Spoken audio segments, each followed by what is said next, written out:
Hello and welcome to How to Sew a Bag. So I took this old bag that I had as a kid that I super loved and I wanted to recreate, and I began to plan out the pieces that I would need for creating this bag. So a front, a back, a lining, a ribbon, and etc. So the materials you'll need is a denim or really any heavy fabric, a lining fabric like a cotton, a ribbon, rope, or chain, and a pencil or pen or marker for marking your fabric and your pattern. So I created the pattern by tracing the bag that I had before, but you can use the measurements that I will provide next, as you can see, and trace out a kind of square rectangle shape with a little triangle top. Then I took an old pair of denim shorts and traced out the pattern twice so I could get two pieces to face front, sides, up, and sew. Not before pinning, of course. As you can see, I pinned lengthwise so I could sew over my pins because I prefer to do that, and I threaded my machine using this dark blue thread to get those really nice blue stitches.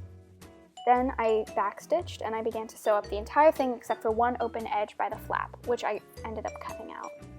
So I only had one flap.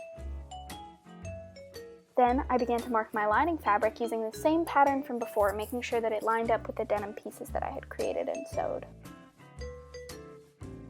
I did this twice so I could get two lining pieces. I chose to use this sunny ditzy flower print because it reminded me of the one that was in the original bag, which was kind of a psychedelic theme. Then I cut out both pieces using fabric scissors.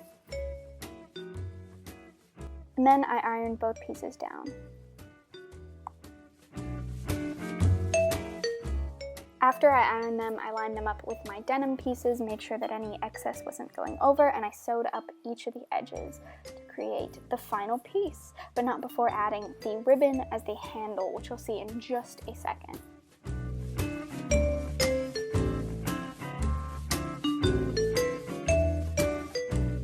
Then I added the ribbon and sewed it into the inside and flipped it inside out, and I had a bag. So I played around with it, trimmed any excess pieces, and then boom, you have a bag.